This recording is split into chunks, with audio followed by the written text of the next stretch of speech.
Hi, I'm Steve Luckert. I'm Senior Program Curator at the United States Holocaust Memorial Museum in Washington.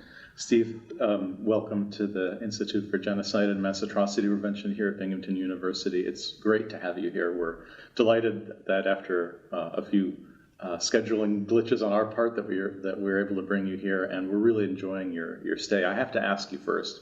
So you're the first practitioner in residence that we've ever had who's a Binghamton alum. Which makes us very excited and very proud. And so I'd love it if you could just maybe retrace for us the story of how you got from Binghamton University, or SUNY Binghamton as you and I would have known it back then, to the U.S. Holocaust Memorial Museum. How did that shift from your first, not only undergraduate, but your graduate work at Binghamton University History Department? How did that lead you to being a curator at the Holocaust Memorial Museum? Actually, sometimes I think it was fate that brought me and the museum together.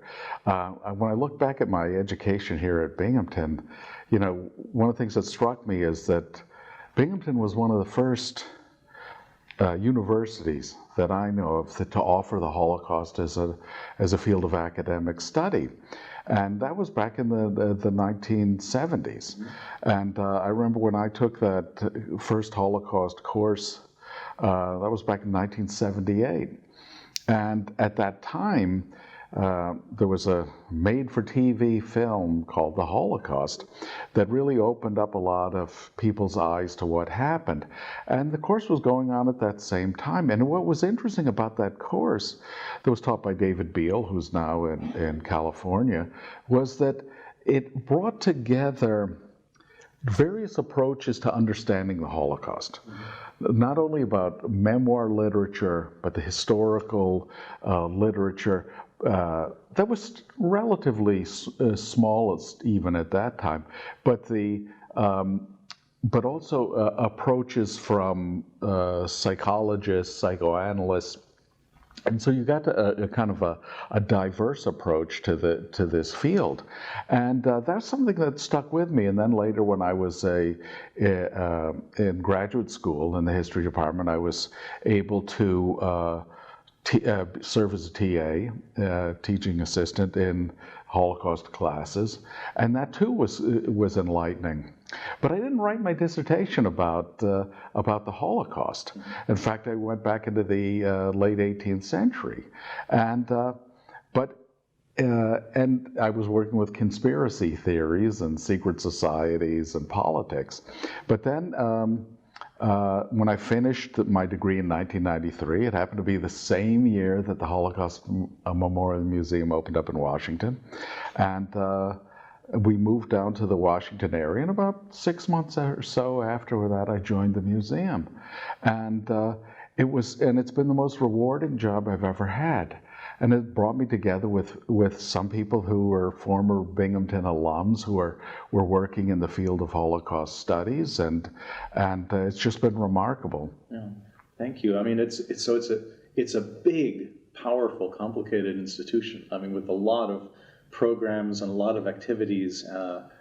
How does your work that you do at the museum, how do you see it fitting in with the museum's larger tasks? And I mean, how does it? What would you say is the most important part of your function at the museum, given its overall mission? Well, I think that my position at the museum has changed over the course of time. For about 20 years, I served as curator of the main exhibition there, but I also curated 8 other exhibitions. So part of it was, and it still is, bringing this history to the wider public, to the general public. And that public has now changed, so it's not just a domestic audience that we're talking about, it's an international audience. The museum has kind of become a global leader in Holocaust education and commemoration, and also scholarship. But we're also realizing that we need to reach audiences around the globe. So you start working on translations of exhibitions, but also articles for our website. and writing things that show the relevance of this history to contemporary events. And it's all, being at the museum is remarkable, not only because of the scholars that come and visit and the collections that come in every day, but just the ways in which the field is changing and new approaches to this, and also how we can work with our colleagues in the center, the Simon Scott Center for the Prevention of Genocide, to examine contemporary issues dealing with mass atrocities or genocide. And I think the museum has evolved over this period of more than 25 years, and we're doing some groundbreaking work, and I hope that's going to continue in the future. Great. And I think so any curator must spend a lot of time thinking about the relationship between the task of conserving historical artifacts, whether they're documents or physical objects, and the task of educating the public by giving them access to those objects. Can you talk a little bit about how that, is there a tension there, or the two, is it just two sides of the same process? Or do you ever have to make choices about what the public can and can't see or have access to? Well, there's certain challenges that you face as a curator, because, for instance, in choosing an object or a document to go on display, you have to think about, will visitors understand it? Because the challenge often is that these materials are written in another language. So how do you make that comprehensible to an American audience? And so we kind of developed new ways of approaching that. We developed, for instance, in some of our exhibitions, if we were using a poster or a document in German, for instance, we would do almost kind of a mini poster version of that in English, rather than putting it in the translation in a label.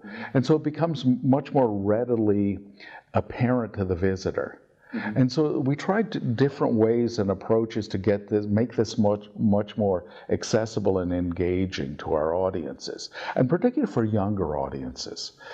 For them, those that have grown up with social media and the internet, and want to get information quickly and understand that. So it's an evolving challenge, but one that we're working on, and it could be quite rewarding. I did want to follow up on that, because that's a really interesting point. I mean, the way that people have come to search out and expose themselves to historical and visual information has changed so dramatically just since '93, since the museum opened. And we often hear about museums beyond the traditional idea of a very large building with objects in them. Do you think that, do you see a future for the Holocaust Memorial Museum where there's much more online content, where the outreach is in some sense more important than the actual bringing people physically into the bricks and mortar space? Well, I think both of them are crucial. But we also, today, for instance, we reach a much larger audience through the internet than we do that come physically through the doors. We get about 2 million visitors a year that walk through our doors in Washington. But last year, I think there were almost 20 million visitors that came to our website. And they came from more than 200 different countries, and I think it's about 40-something% of those are international visitors. So these are people that may never get to Washington, and that may not have access to accurate information about the Holocaust. And so providing this window, on the internet or through social media so that they can access this information is extremely important. And we also are translating a number of these materials into, Chinese, into Arabic, into Spanish, into Russian and other languages, so that it's much more accessible. How do you, you must be constantly receiving new material. And at the same time, this new material, of course, is now 70 years old. often, and often in very delicate condition. You can tell us about, maybe you can give us an example or a story about something, archives or artifacts or something like that you weren't expecting, that provided a particular challenge or for preservation work, stuff that you weren't expecting that sort of showed up on the proverbial doorstep. Well, we've received, every day we get something, or almost every day, and it's remarkable some of the things that survived. There was one particular object that we received. It was a diary that had been wrapped up in newspaper, but it had been burned in part during the Warsaw Ghetto Uprising, and so a lot of it was fragments and charred, and we worked with our conservators to say, can we read this? What's in this diary? And so we were able to work with them and to actually and work with other staff to find out what those pages said. And that was a tremendous enterprise, but we were very happy about that. We received this note recently, was donated to the museum, and it was the last letter that the donor's mother had written to his father at Auschwitz. And it was such a moving letter that, she was saying, writing to her husband. It was this note was smuggled across into the men's camp at Auschwitz-Birkenau, and she was writing to her husband that said, well, our time has come. We're going to be going, we're going to be taken off to the, that they were going to be killed, and she wanted to say goodbye, and that to kiss their son, and so it was this farewell letter, and it was so moving.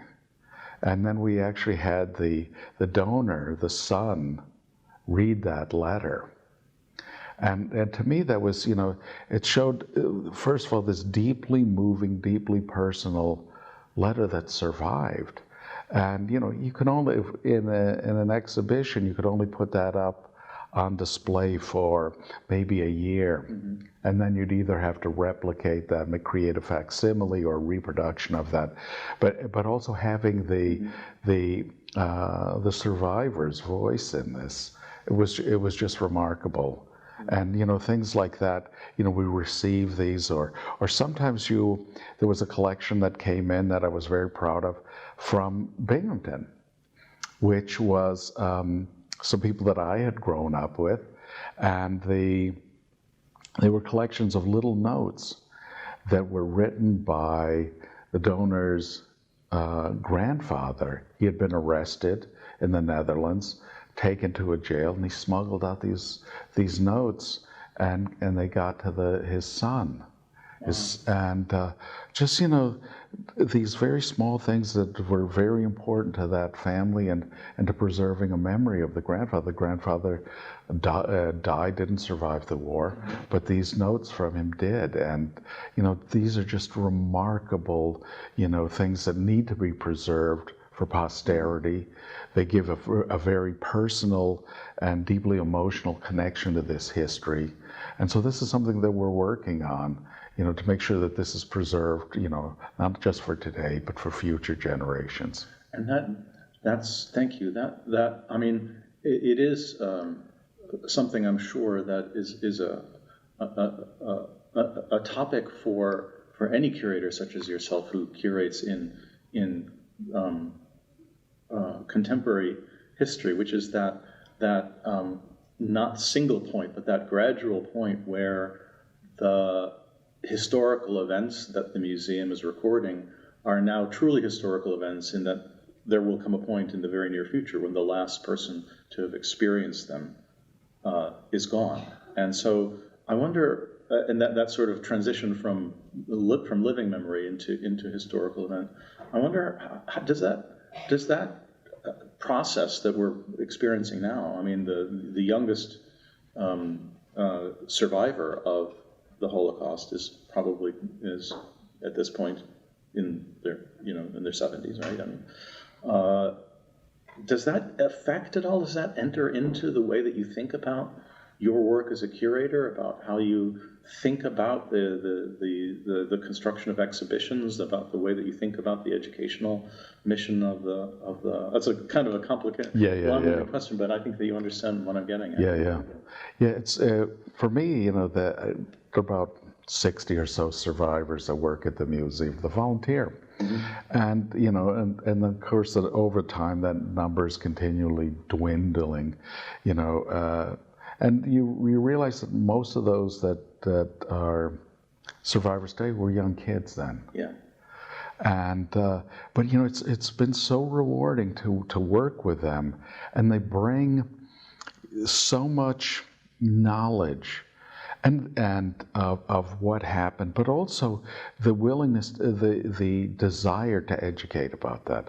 And so for me, the day when these survivors will have passed is indeed going to be very sad. And sometimes I think back at the many survivors that I've known, and I said, oh, I wish I had asked them this.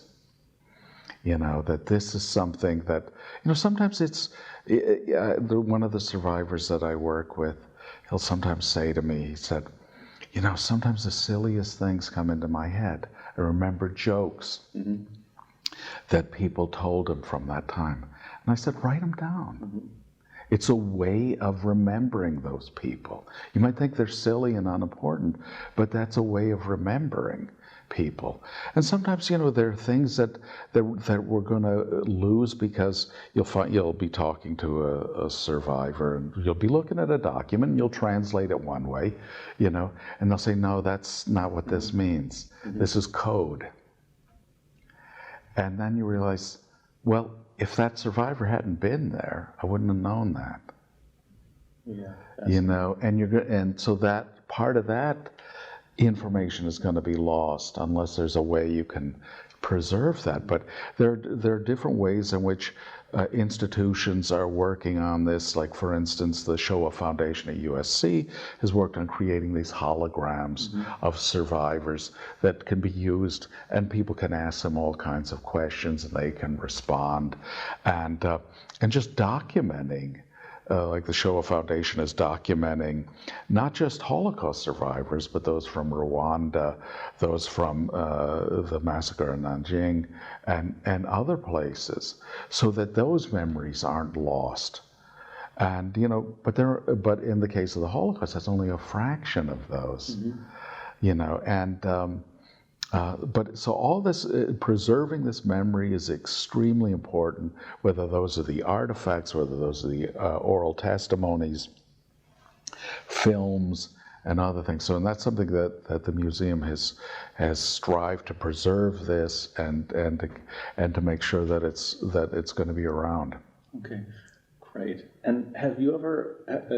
One does occasionally read about circumstances where historians can't actually quite square the information that's being given in survivor testimony, which is, after all, the experiences of children that are 70 years old. I mean, has that ever come up? And these are quite wrenching, potentially quite wrenching, and very difficult questions about the relationship between memory and the work of a professional historian. Has that ever been something that you've dealt with in your own work? Oh yeah. I mean, sometimes when you've been interviewing survivors, and sometimes in their, I remember one case of a survivor that passed away some years ago, and a wonderful woman who used to go out and speak to audience, became a school teacher in Maryland. And she was telling me the story about her experience in Belgium, and then but then I realized when she brought up another event that I said, well, that's 2 years after, and she said, oh yeah, yes, that's and because there sometimes when we tell stories, sometimes that there are ways in which we information or time gets kind of conflated, or but these are things that you work with, with survivors. You work with, you have to be aware of both the limitations, both your own limitations, but also the limitations of sometimes recorded testimony. And you have to do this with documents as well. Sure. That somebody that writes a memoir, whether that's a perpetrator, a bystander, or others, often has a particular message they want to convey, to posterity. And so you have to always have a kind of a critical eye when you approach whether a document or whether you approach an oral testimony. Great. So you're also quite well known for a very powerful exhibit that you curated on the state of deception, on the power of Nazi propaganda, which I think originally dated back at the museum almost 10 years ago now, but has been on the road in international exhibitions ever since. And so I can't help but ask whether you think that you see parallels between the way that propaganda, whether it's state-sponsored propaganda or otherwise, was so fantastically effective in the 1920s and 1930s, and any resonance that you see today. Well, I think looking back at the work that we did on that exhibition, I was astounded in doing that research on how skillful the Nazis were in getting their messages across and getting people to buy into those. And one area that I thought was so important, and which for the most part scholars haven't dealt with, was how the Nazis used propaganda in a democracy to win over millions of people to their cause. And this was something the Nazis had to compete against 30 other political parties. They were one of a number of minor extremist parties. And so how was it that they were able to, eventually, become the largest party in Germany? And part of that has to do with the fact that they were skilled at getting their messages across. And that goes, from Hitler on down. Hitler was obsessed with propaganda and mass messaging, and creating a public persona for himself. And a lot of the things that he did are still with us today. I mean, the use of gestures, body language, creating this image of a public image of a politician. He understood that in the 1920s. And and sometimes we take a lot of that for granted, but it's the ways in which you craft a speech, craft an image, and get people to buy into that. And the Nazis were very skillful at it. And you think about the Nazis, 1928, almost 10 years into the Weimar Republic, the Nazi Party's a nuisance. It's still largely a joke. They get, in the Reichstag, they have 12 seats, out of 500. But in 1930, in the Reichstag, in the parliamentary elections, they get 107 seats. And then less than 2 years after that, 230 seats.